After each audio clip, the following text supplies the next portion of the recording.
En utilisant les insertions automatiques proposées par Word 2010, vous allez pouvoir ajouter du texte à votre document en très peu de temps. Donc pour en insérer, vous vous rendez en haut et cliquez ici sur Insertion. Une fois dans cet onglet, vous allez vous rendre à droite et cliquer ici sur Quick Part comme ceci. Donc, comme pour le voir dans cette fonctionnalité, vous avez ici donc l'outil insertion automatique.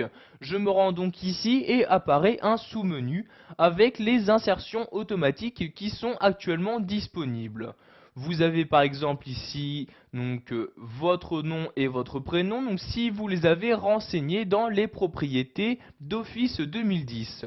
Pour les insérer, vous cliquez tout simplement dessus et voyez donc ces deux mots-ci ont pu être insérés en très peu de temps.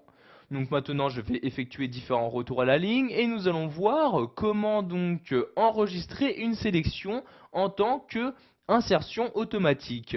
Par exemple, si vous avez l'habitude de créer souvent des lettres avec Word, pour les formules d'appel, donc à la place de les saisir à chaque fois, vous pouvez les utiliser, donc les enregistrer en tant qu'insertion automatique.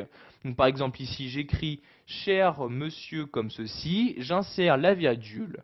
Donc nous allons enregistrer donc ce groupe de mots en tant qu'insertion automatique. Pour ce faire, je le sélectionne, donc ici je clique.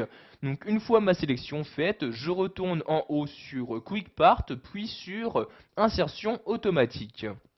Je vais ensuite maintenant descendre dans ce sous-menu et cliquer ici sur enregistrer la sélection dans la galerie d'insertion automatique. Donc je clique sur la ligne et une nouvelle fenêtre apparaît. Donc vous allez maintenant donner un nom à cette insertion automatique. Donc par exemple ici nous allons l'appeler formule d'appel comme ceci. Donc pour la galerie, vous laissez ici insertion automatique. La catégorie, nous allons laisser général. Vous pouvez, si vous le souhaitez, donc ajouter une description. Donc je clique dans le champ et par exemple ici, je vais mettre début de mes lettres comme ceci. Donc nous allons ensuite laisser donc ici dans les options, je clique ici sur la flèche. Vous pouvez choisir d'insérer uniquement le contenu, donc c'est-à-dire la sélection que vous avez faite, ou le contenu donc dans son paragraphe ou dans sa propre page, donc insérer en même temps donc le paragraphe correspondant ou la page correspondante. Donc ici je vais juste insérer le contenu, je clique donc ici sur insérer uniquement le contenu, puis je clique sur OK pour enregistrer ma sélection en tant qu'insertion automatique. Donc maintenant je supprime ma sélection donc en appuyant sur la touche supprimer de mon clavier. Nous allons maintenant la réinsérer mais cette fois-ci en utilisant les insertions automatiques. Donc je retourne ici sur Quick Part puis sur insertion automatique.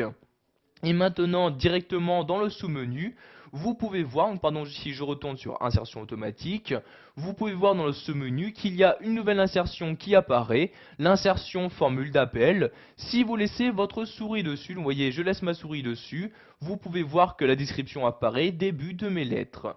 Pour l'insérer, je clique dessus et comme vous pouvez le voir, donc l'insertion, donc le groupe de mots a bien été inséré sans aucun problème. Voilà, vous savez maintenant comment utiliser les insertions automatiques dans Word 2010.